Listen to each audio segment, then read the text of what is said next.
और वॉशिंगटन से लेकर ईरानी सत्ता तंत्र के अंदर तक एक रहस्यमय माहौल बना हुआ है। यह समझ नहीं आ रहा है कि कौन सच बोल रहा है और कौन झूठ। ट्रंप का दावा है कि ईरान की अपील पर वार्ता शुरू हो चुकी है और ईरान कह रहा है कि कोई बातचीत नहीं हो रही है और ना उसने कोई अपील की है। तेहरान से खबरें आ रही हैं कि इस्लामिक गणराज्य ईरान के तीसरे सुप्रीम लीडर पूरी शासन व्यवस्था को बदलने का मन बना चुके हैं। ईरानी शासन में उदारवादी धड़े से मुस्तफा नाराज हैं और यही वो धड़ा है जो समझौते के पक्ष में। तो क्या मुस्तफा बातचीत के पक्ष में नहीं है? क्या इस बार भी वार्ता अटकेगी और जंग फिर भड़केगी? ईरान इंटरनेशनल का दावा है कि मध्यस्थों के जरिए ईरान को संदेश भेजा गया है।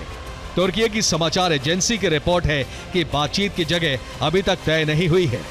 अरब मीडिया की रिपोर्ट है कि पाकिस्तान ईरान के विदेश मंत्री अब्बास अरागची और मुख्य वार्ताकार मोहम्मद बाकिर कालीबाफ को इस्लामाबाद आने का न्योता देने वाला है।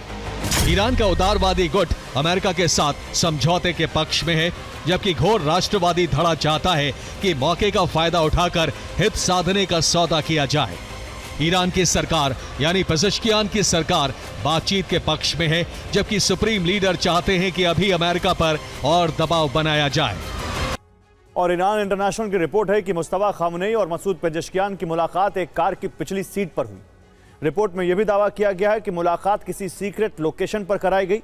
हालांकि पेजेश्कियान को मुस्तफा का चेहरा देखने की इजाजत नहीं दी गई। कार के अंदर दोनों के बीच में पर्दा लगा दिया गया, यानी पेजेश्कियान ने सिर्फ मुस्तफा की आवाज सुनी। कार के अंदर करीब 2 घंटे तक दोनों के बीच चर्चा हुई, जिसका जिक्र एक भाषण में पेजेश्कियान भी कर चुके हैं।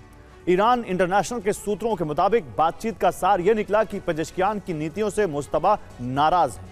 ISW की रिपोर्ट है कि मुस्तफा ने कहा है पेजेश्कियान बार बार इस्तीफे की धमकी देना बंद करें।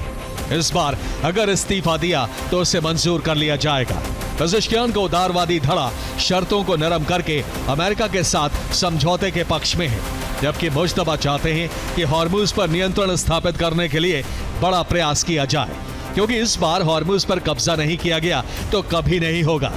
SNSC का दावा है कि Mustafa supreme national security council सहित प्रमुख शासन संस्थानों पर अपना प्रभाव बढ़ाने की कोशिश कर रहे हैं।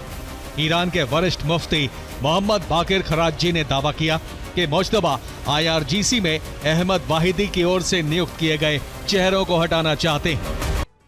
दरअसल Mustafa Khamenei supreme national security council के वर्तमान प्रमुख मोहम्मद बाकिर जुल्कद्र को बदलना चाहते हैं, क्योंकि वो IRGC के प्रमुख अहमद वाहिदी के विश्वास पात्र हैं। उनकी जगह अपने विश्वास पात्र मेजर जनरल मोहसिन रिजाई को नियुक्त करना चाहते हैं, जो पहले IRGC के प्रमुख हुआ करते थे। SNSC ईरान की सबसे महत्वपूर्ण संस्था है जो रक्षा और सुरक्षा नीतियां तय करती है, विदेश नीति से जुड़े मामले पर फैसले लेती है, खुफिया तंत्र पर इसका नियंत्रण रहता है, संसाधनों के प्रयोग पर निर्णय लेना भी इसी का काम है, परमाणु कार्यक्रम पर फैसला भी इसी संस्था में लिया जाता है।